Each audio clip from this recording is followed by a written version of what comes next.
Le diable le transporta encore sur une montagne très élevée, lui montra tous les royaumes du monde et leur gloire.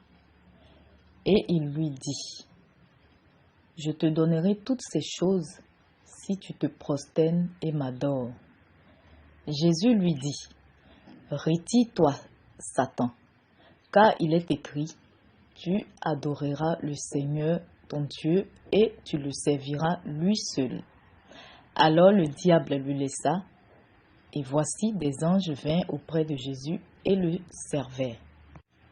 Matthieu chapitre 4, le verset 8 à 11. En fait, le diable, il savait très bien l'identité de Jésus. Il savait qui était Jésus et il est venu lui proposer ça. C'est un peu comme un enfant qui doit avoir un héritage. Et son oncle ou bien sa tante vient le voir pour lui dire, je vais te donner l'héritage. Donc, avant la lecture du testament chez le notaire, l'oncle ou la tante vient le voir pour lui dire, je vais te donner les voitures de ton parent, je vais te donner sa maison et tout ça. Mais avant, je veux que tu sois mon boy, je veux que tu sois mon serviteur ou ma servante. Je veux que tu fasses tout ce que je vais te demander de faire. Et après, je te donnerai toutes ces choses-là. Alors qu'en principe, l'enfant, il a droit à ça naturellement. Parce qu'il hérite cela. C'est un héritage pour lui. Mais l'oncle vient ou la tante vient lui faire croire que sans moi, en fait, tu ne peux pas avoir ça. Et c'est comme ça le diable il procède. Quand il vient te voir, c'est parce qu'il sait que Dieu t'a déjà donné cette chose-là. Même si ce n'est pas maintenant tu dois avoir ça. Il sait que Dieu a déjà mis ça dans ta vie. Forcément, à un moment ou à un autre de ta vie, tu vas avoir cette chose. Ou bien même très bientôt, même pas dans longtemps, tu vas avoir ça.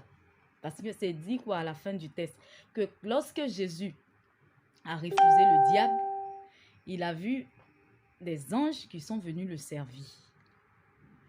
Donc, quand le diable vient te voir pour te dire, je veux que tu partes dormir au cimetière, que tu partes dormir dans un cercueil, que tu partes avoir des relations intimes avec un fou ou avec une folle, que tu dormes avec des serpents. Je ne peux pas tout citer ici, vous savez un peu comment il procède.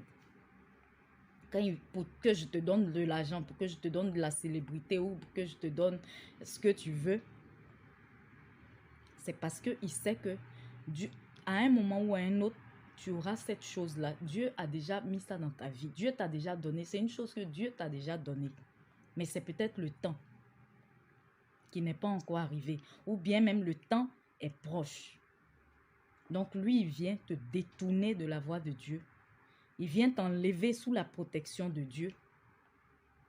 Il vient t'enlever sur le chemin de Dieu pour te mettre en esclavage.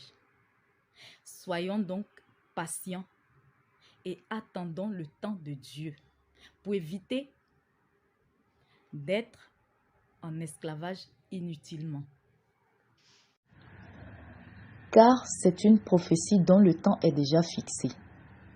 Elle marche vers son terme, et elle ne mentira pas. Si elle tarde, attends-la, car elle s'accomplira. Elle s'accomplira certainement. Habakkuk 2, verset 3.